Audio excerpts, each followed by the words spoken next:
서울과 수도권 등에 내려진 초미세먼지 경보가 계속되면서 오늘 사흘째 미세먼지 비상 저감 조치가 발령됐습니다. 최악의 미세먼지는 오후에 찬바람이 불면서 해소될 것으로 보입니다. 전직 유도 선수 신유용 씨가 고등학교 시절부터 코치에게 여러 차례 성폭행을 당했다고 폭로해 검찰이 수사에 나섰습니다. 대한유도회는 지난해 이미 사건을 알고 있었지만 아무런 조치를 취하지 않은 것으로 드러났습니다. 양승태 전 대법원장이 어제 검찰에 나와 11시간 넘게 조사를 받고 귀가했습니다. 양 전 대법원장은 자신의 혐의를 대부분 부인한 것으로 전해졌으며 검찰은 조만간 추가 소환 조사를 한 뒤 구속영장을 청구할 방침입니다. 어제 오후 충남 천안의 대형 호텔에서 불이 나 호텔 직원 1명이 숨지고 소방관을 포함해 19명이 다쳤습니다. 경찰은 화재 원인과 함께 호텔 측의 대처가 적절했는지 등을 조사할 계획입니다. 보수 진영에서 유력한 주자로 꼽히는 황교안 전 국무총리가 오늘 자유한국당에 입당합니다. 황 전 총리의 입당에 당내 다른 당권주자들은 물론 정치권 전체가 술렁이고 있습니다. 문재인 대통령이 오늘 청와대에서 4대 그룹 총수를 포함해 경제인 130여 명을 초청해서 대화할 예정입니다. 박용만 대한상의 회장이 직접 상의회를 보면서 혁신과 고용 분야에서 성과를 내기 위한 다양한 아이디어를 모색합니다.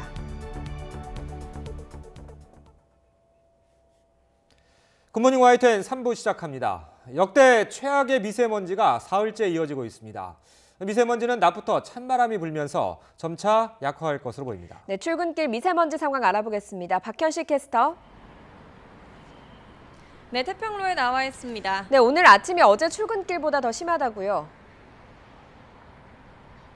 네, 오늘 아침도 뿌연 미세먼지가 서울 도심 하늘을 가득 가리고 있습니다. 출근길 버스에서 내린 시민들은 서둘러 마스크부터 착용하는 모습인데요.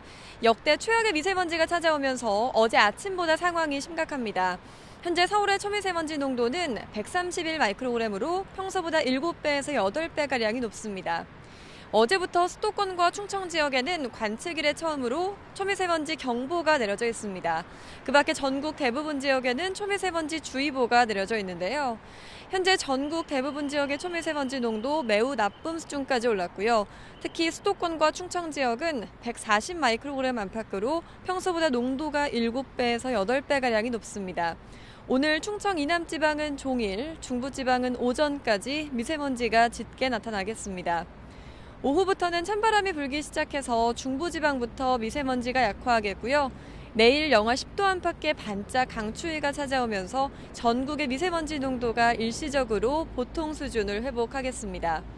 하지만 주 후반부터는 다시 온화한 날씨가 이어지면서 미세먼지가 기승을 부릴 가능성이 큽니다. 노약자는 최대한 외출을 자제하고 오늘 나오실 때에는 미세먼지를 줄이기 위해 되도록 대중교통을 이용하시기 바랍니다. 지금까지 태평로에서 YTN 박현실입니다. 수도권에는 오늘도 미세먼지 비상 저감 조치가 발령됐습니다. 환경부는 오늘도 수도권에 미세먼지 비상 저감 조치를 시행한다며 마스크를 착용하는 등 건강에 유의해야 한다고 밝혔습니다.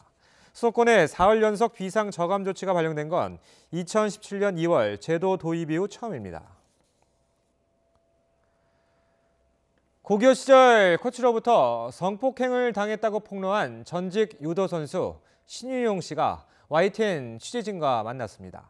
심석희 선수의 용기에서 힘을 얻었다면서 아직 수면 위로 드러나지 않은 성폭력 피해자들도 더 용기를 내달라는 바람을 나타냈습니다. 차정윤 기자가 보도합니다.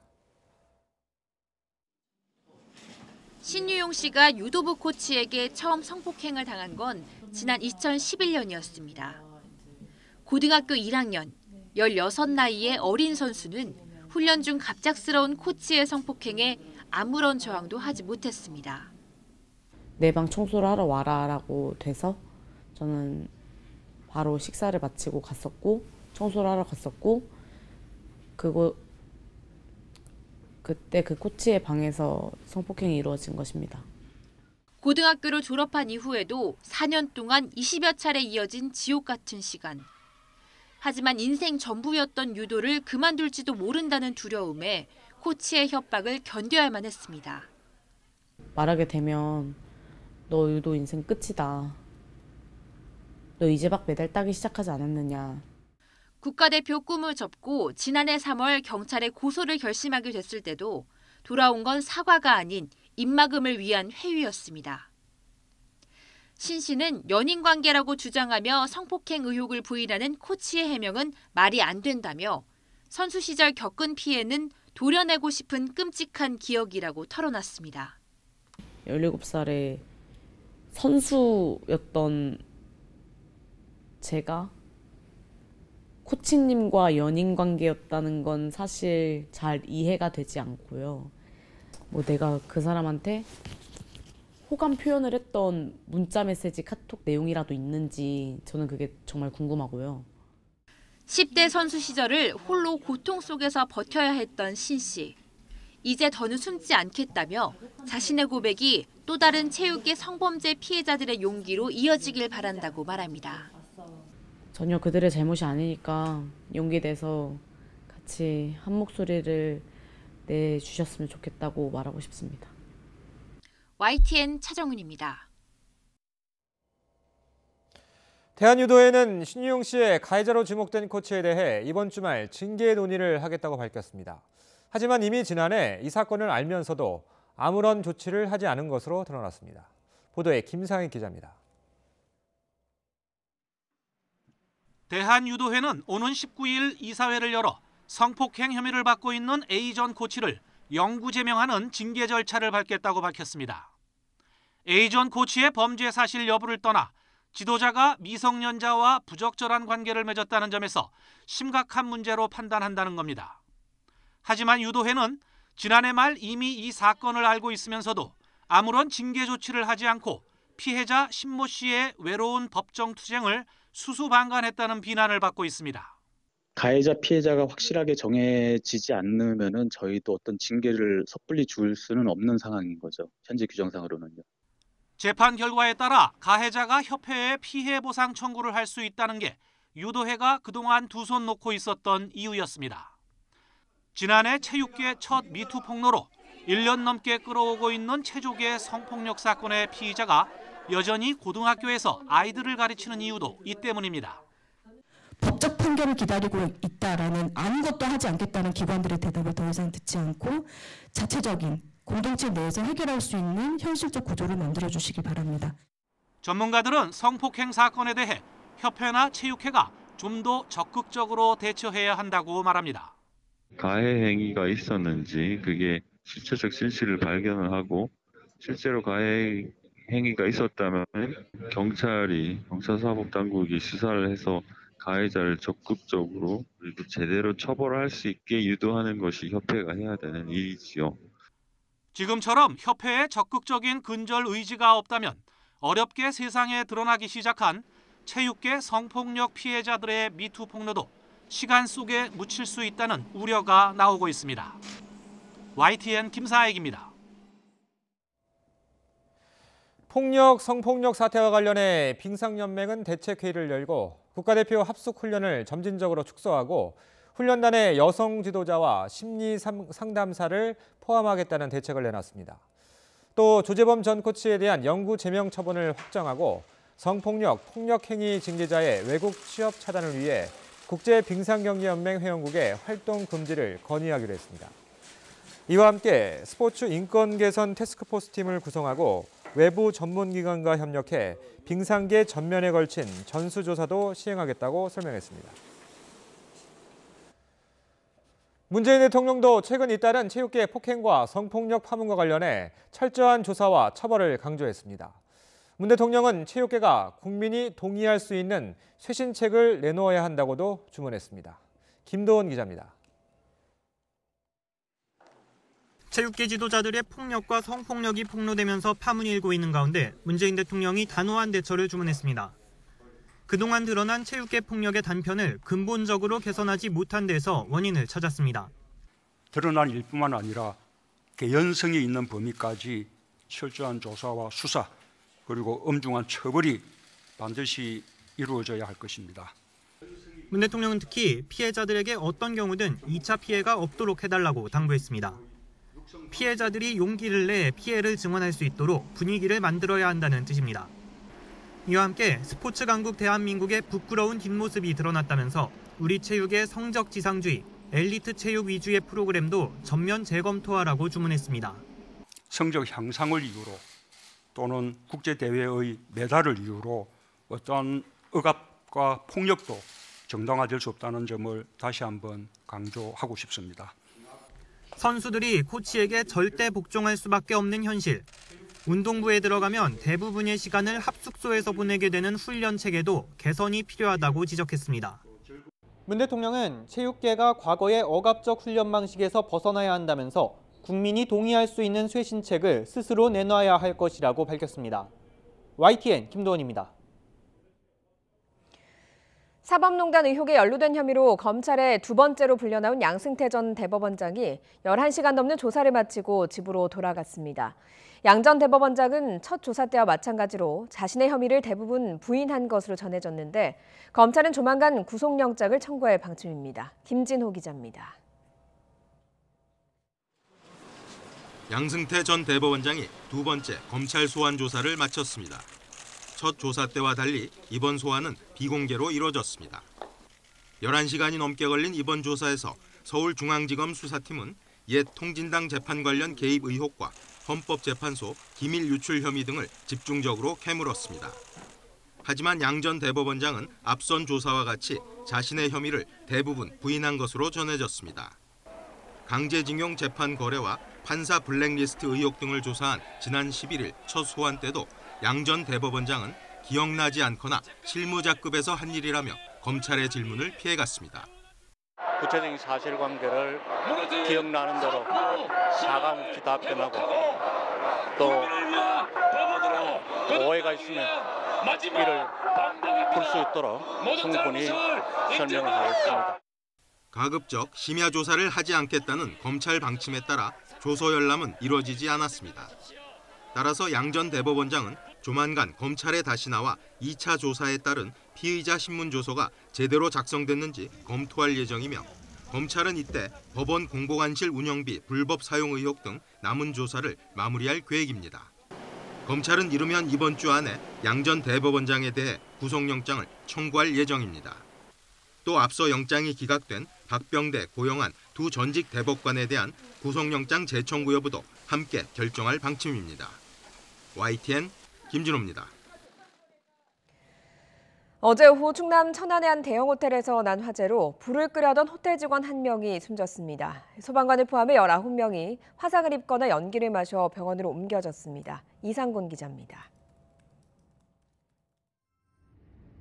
검은 연기가 쉴 새 없이 뿜어져 나오고 건물 사이로 화염이 치솟습니다. 건물 21층 꼭대기층에서는 사람들이 창문 밖 난간에 서서 구조의 손길을 기다립니다. 충남 천안시 쌍용동에 있는 라마다 앙코르 호텔에서 불이 난 건 어제 오후 5시쯤입니다. 검은 연기가 너무 심하게 났고 그래서 이제 우선 우리 주변에 건물들에 대피를 시키고 그 다음에는 이제 저쪽 라이트 쪽을 가서 바라보니까 불길이 그때 솟아 오르는 걸 봐서 그 시간이 한 2, 3분.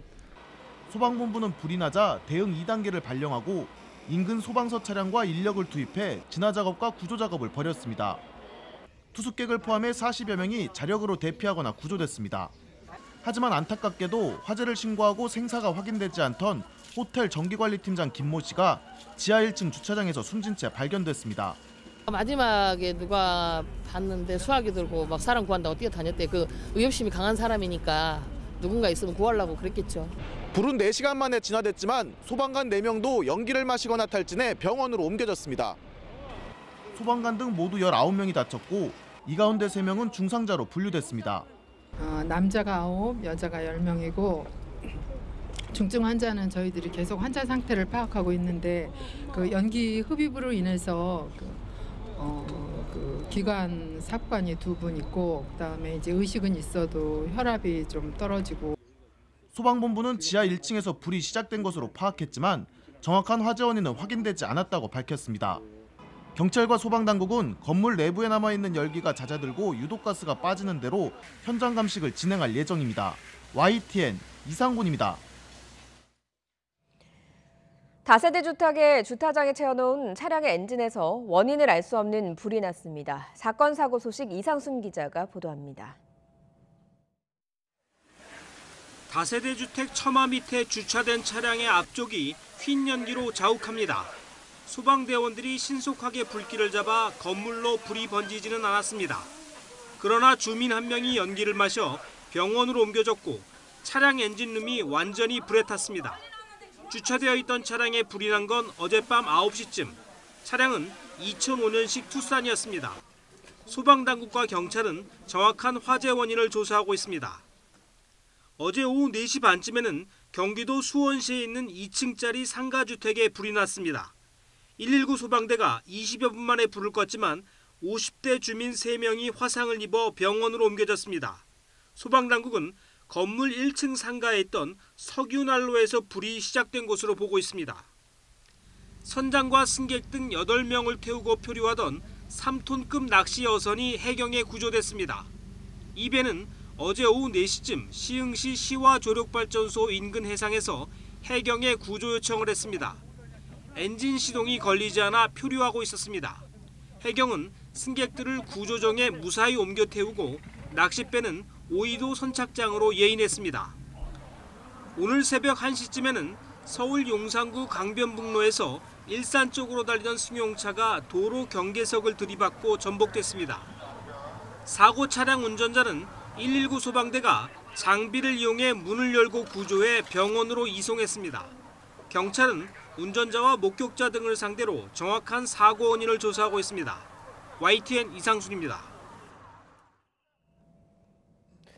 2차 북미 정상회담 개최를 위한 북미 고위급 회담이 이르면 이번 주 후반에 열릴 전망입니다. 북미 간 물밑 접촉은 이어지고 있지만 북한이 계속 핵무기를 생산하고 있다는 대화 회의론도 거듭 제기되고 있습니다. 워싱턴에서 김희준 특파원이 보도합니다. 김영철 북한 노동당 부위원장이 이르면 이번 주 미국을 방문할 것으로 알려졌습니다.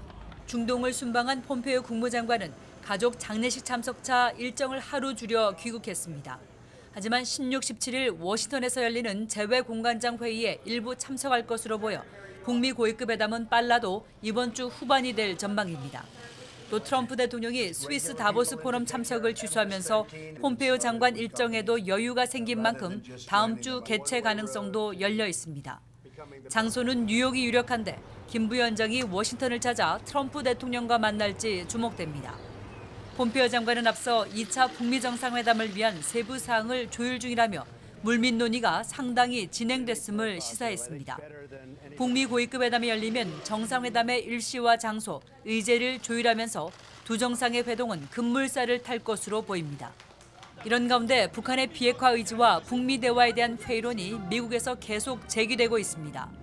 엘리엇 앵걸 신임 하원 외교위원장은 북한이 비핵화를 실천하지 않는 상황에서 2차 북미 정상회담은 양보받게 되지 않는다고 강조했습니다.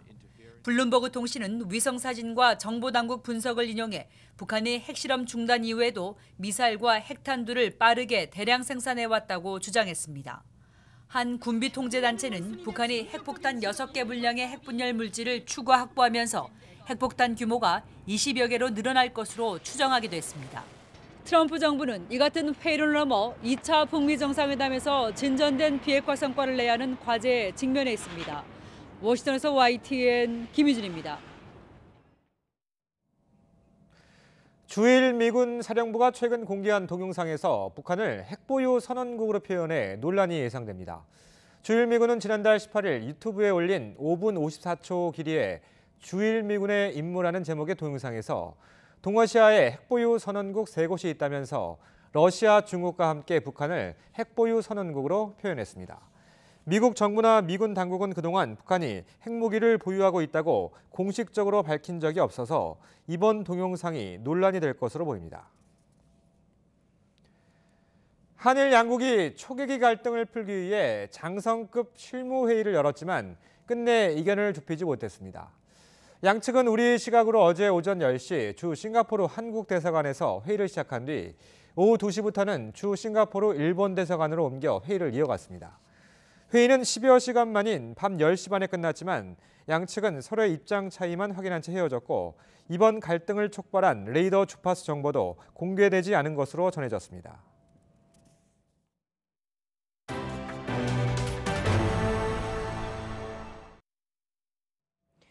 황교안 전 국무총리가 오늘 자유한국당에 입당합니다. 당내 다른 당권 주자들은 물론 정치권 전체가 촉각을 곤두세우고 있습니다. 조은지 기자의 보도입니다. 황교안 전 국무총리의 자유한국당 입당을 앞두고 정치권은 종일 떠들썩했습니다. 바른미래당 손학규 대표는 황 전 총리가 한국당을 장악하면 수구 보수 원형으로 돌아갈 거라고 직격탄을 날렸습니다. 국정농단 사태에 가장 중요한 책임을 지고 있는 황교안 총리가 자유한국당을 장악하게 되면 수구 보수의 원형으로 돌아가는 것입니다. 더불어민주당 원내대표를 지낸 우상호 의원은 오히려 잘된 일이라며 파상 공세를 예고했습니다. 내심 반가울 수 있는 우리로서는 사실상 다시 박근혜 대통령과 싸우는 거 아니겠습니까? 탄핵 정국에서 대통령 권한대행을 지낸 황 전 총리를 몰아세우는 동시에 한국당까지 반성 없는 보수 정권으로 싸잡아 비판하고 있는 겁니다. 황교안 전 총리를 상대해 당권에 도전할지 한국당 잠룡들의 행보에도 다시 관심이 쏠립니다. 전당대회 불출마를 여러 차례 시사했지만 김병준 비상대책위원장에게도 같은 질문이 또 쏟아졌고 위원장님이 그 전당대회 출마설을 나오는데 거기에 대해서 참 어려운 질문하시는 우리 사무총장 대답하십시오. 홍준표 전 대표는 황 전 총리 입당에 별 의미를 두지 않는다면서도 당권 도전에 여운을 남겼습니다. 그거는 나는 큰 의미가 큰 의미를 부여하지 않습니다. 그런 것을 이 선자리에서 길거리 인터뷰에서 말해주리라고 생각했습니까? 친박계 내부의 분열 조짐도 엿보입니다. 대표적인 친박 중진 홍문종 의원은 황 전 총리에게 표가 몰리지는 않을 거라고 비판했는데 반면 윤상현 의원은 황 전 총리의 입당을 계기로 힘을 모으자고 제안했습니다.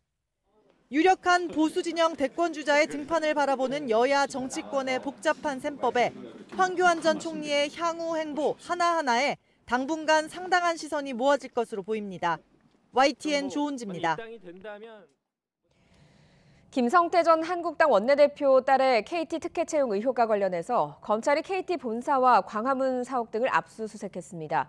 검찰은 김 전 원내대표의 딸이 정규직으로 전환되는 과정에 문제가 없었는지 확인할 예정입니다. 이경국 기자의 보도입니다. 수사관들이 KT 인재경영실이 있는 광화문 사옥에서 파란 상자들을 들고 나옵니다. 검찰은 이곳과 인력관리실이 있는 KT 성남 본사 등에 수사관 30여 명을 투입했습니다. KT가 김성태 전 자유한국당 원내대표의 딸을 특혜 채용했다는 의혹을 확인하기 위해서입니다. 검찰은 압수수색을 통해 인사서류가 담긴 컴퓨터와 하드디스크 등을 확보했습니다. 한 말씀만 해주시죠. 어떤 물품을 압수하셨나요? 김 전 원내대표의 딸은 지난 2011년 4월 KT 경영지원실 산하 스포츠단에 계약직으로 입사한 뒤 2년이 채 안 돼 공채시험에 합격했습니다.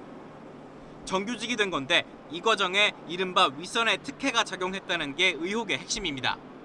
시민단체들은 김 전 대표를 직권남용과 업무 방해 혐의로 검찰에 고발했습니다. 지난달 말 수사에 착수한 서울 남부지검은 2주 만에 압수수색에 돌입하며 수사에 속도를 내고 있습니다.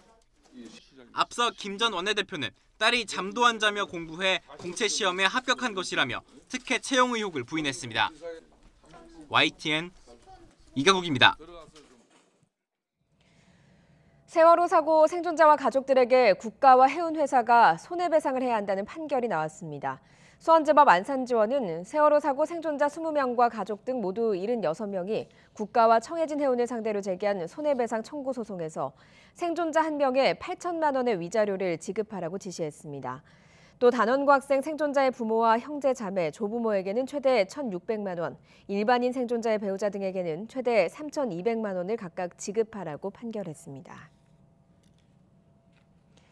문재인 대통령은 오늘 오후 2시 4대 그룹 총수를 포함해 대기업과 중견기업인 130여 명을 청와대로 초청해서 기업인과의 대화를 가질 예정입니다. 주요 대기업 중에서는 이재용 삼성전자 부회장과 정의선 현대자동차 수석 부회장, 최태원 SK 회장, 구광모 LG 회장, 신동빈 롯데 회장, 최정우 포스코 회장, 허창수 GS 회장, 김승현 한화 회장 등 22명이 참석합니다. 김의겸 청와대 대변인은 대한상의가 대기업은 자산 순위를, 중견기업은 업종 대표 기업을 고려해 추천했다면서 일부 대기업의 경우 사회적 여론과 재판 진행 상황 등을 고려해서 상의에서 자체적으로 제외했다고 설명했습니다.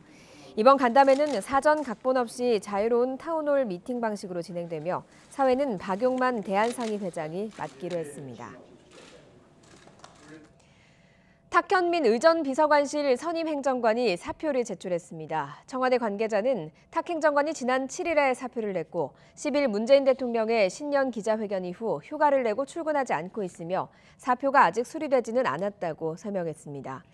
탁 행정관은 과거 저서에서 왜곡된 성의식을 표현했다는 논란으로 현 정부 출범 직후부터 여성계와 야당의 사퇴 요구를 받아왔습니다.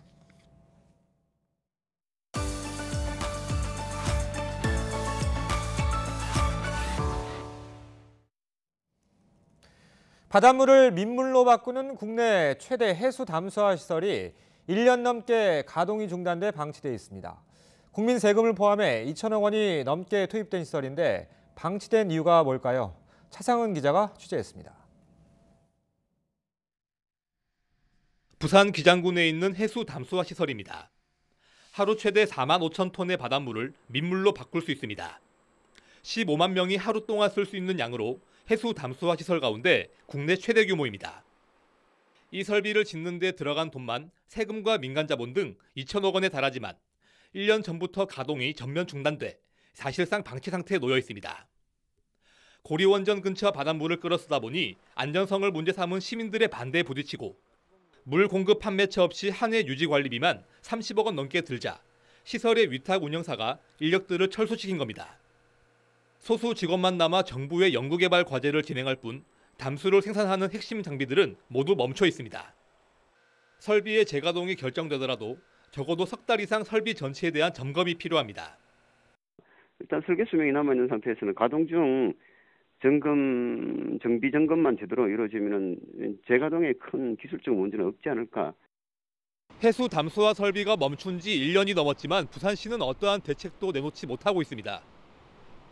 운영사 인력이 철수하자 정부의 책임을 떠넘겼던 부산시는 1년이 넘도록 대책을 찾는 중이라는 입장만 반복하고 있습니다. 담수화 설비에서 나온 물이 안전하다는 검사 결과가 여러 차례 나왔지만 주민들을 설득하지 못했습니다. 완공 5년째 멈춰있는 2천억 원짜리 설비, 제 역할을 하지 못한다면 결국 세금 낭비라는 결과를 낳을 것으로 보입니다. YTN 차상은입니다. 지난달 원달러 환율과 국제유가 하락 등의 영향으로 수출과 수입 물가가 2달 연속 동반 하락했습니다. 한국은행이 발표한 자료를 보면 지난달 수출 물가 잠정치는 84.07로 한 달 전보다 2% 떨어졌습니다. 이는 지난 2016년 11월 83.74를 기록한 이후 최저 수준입니다.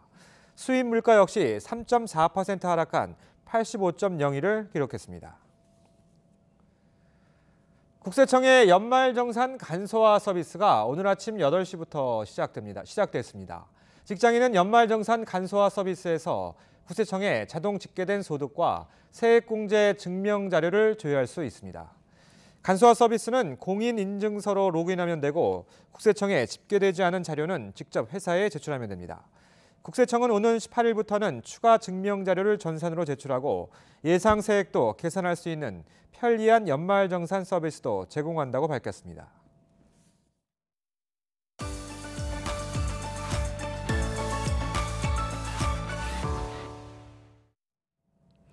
미 연방정부 셧다운이 역대 최장 기록을 세우고 있습니다. 소송과 시위까지 이어지고 있지만 트럼프 대통령은 더 강경한 입장을 보이고 있는데요. 지지율은 크게 떨어지는 모습입니다. LA 김기봉 특파원의 보도입니다. 주요 기관 업무 차질에 공무원의 소송과 시위까지 촉발하고 있는 미 연방정부 셧다운. 하지만 트럼프 대통령은 장벽 예산 무조건 확보라는 입장에서 한 발도 물러나지 않고 있습니다. 일단 셧다운을 끝내고 3주간 예산 협의를 해 여의치 않으면 비상사태를 선포하라는 측근 린지 그레이엄 의원의 강성 제안마저 거부했습니다. Well, that was a suggestion that Lindsey made, but I did reject it. Yes, I'm not interested. I want to get it solved. I don't want to just delay it. I want to get it solved. 그러면서 모든 책임을 민주당에 전가하는 주장을 트윗과 말을 통해 가속화했습니다. So I've been here all weekend. A lot of the Democrats were in Puerto Rico celebrating something. I don't know, maybe they're celebrating the shutdown. 트럼프 대통령의 이런 강성 행보에는 벽 쌓기 선거 공약 이행을 통한 지지층 결집이라는 목적도 크지만 결과는 그렇게 나타나지만은 않는 모습입니다. 트럼프 대통령의 우호적이어서 지지율이 상대적으로 매우 높게 나오는 여론조사 기관 라스무센에서조차 현지 시각 14일 지지율이 최근 1년 새 최저인 43%에 머물렀습니다. 500명의 지지율을 매일 추적 조사하는데 지난 8일 장벽 관련 대국민 연설 이후 본격적으로 떨어졌습니다.